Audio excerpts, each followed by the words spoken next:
if we remain determined, if we stick to it, if we stay the course of investing in our people and businesses like K-Neal that are the heart and soul of America, then I'm absolutely positive we can succeed. President Obama is positive about economic growth, maybe a little less so about the direction of these jobs numbers. And Rick, notice the phrase, stay the course, an echo of Ronald Reagan's re-election campaign in 1984. Could it be a foreshadowing of President Obama's re-election campaign in 2012? Top Line begins right now.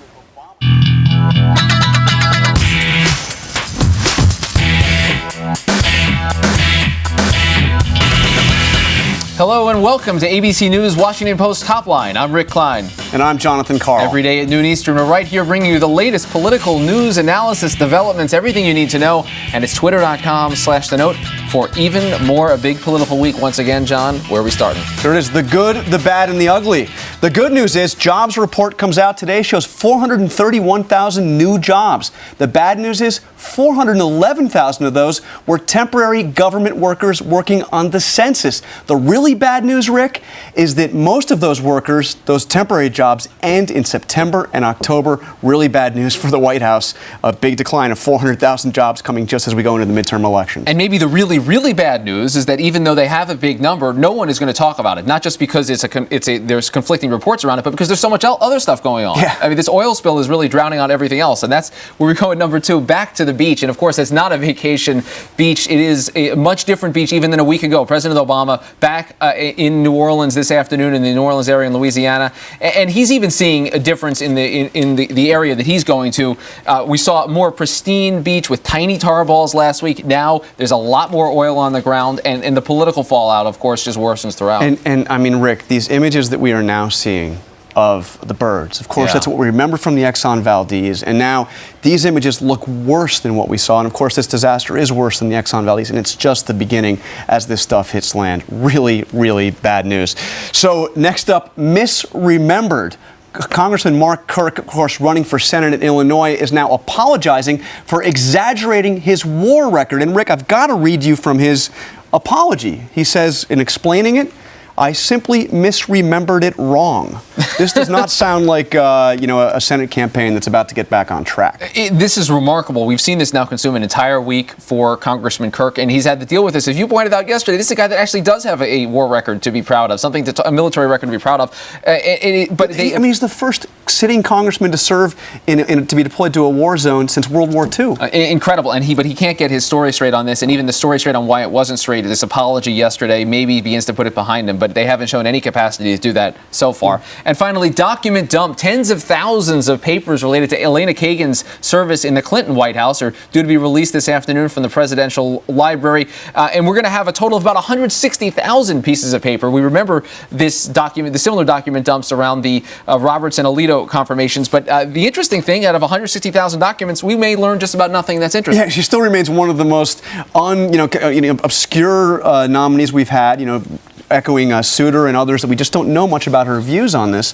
But the interesting thing here is this has been the big battle that just wasn't. That's right. So far, at least, it looking like we thought it would consume the summer. Less Ariane DeVogue for ABC News finds one little document in there that really, blows everything up. Work on it. Well, we start today with Gene Karpinski, the president of the League of Conservation Voters. And you guys have been active on the political front, even as this is going on in the Gulf. And I want to start with the broad picture of the political overview that we're talking about here. This is questioning a lot of assumptions and even prompting some politicians to change their minds. What is it going to do to the politics around energy and environmental issues, do you think? Here's what it should do. As President Obama said last week, this should be a wake-up call, that it's time for the country to get in a new direction. We need to stop new drilling. That makes sense. That we need to clean up the mess, obviously, make polluters pay.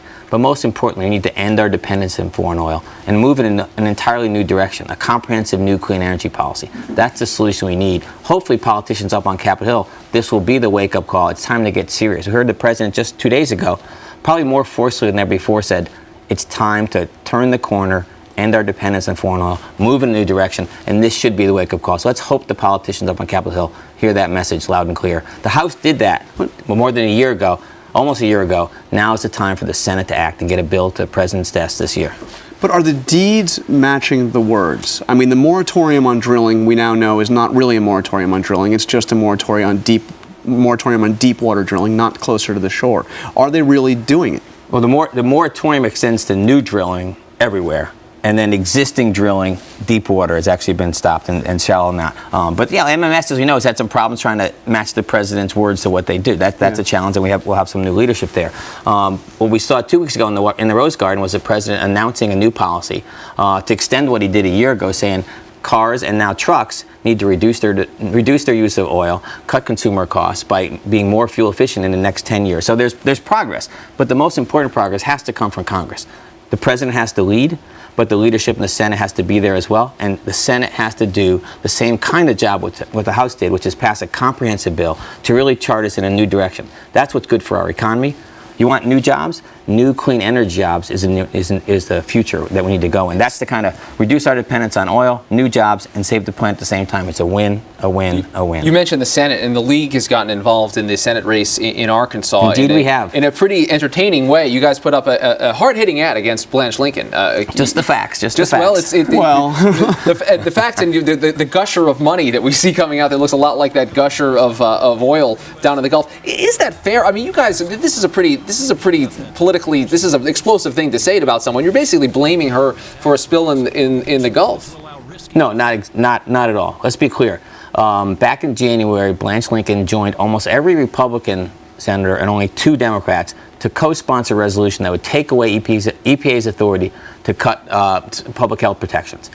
She was a leader on the wrong side of that. So we also just looked at her record. One more point. She has taken more money in the last 2 years than any other senator of either party from oil and gas industry. She's one of their best friends in Congress. She sponsored the big oil bailout resolution. She's voted for more drilling.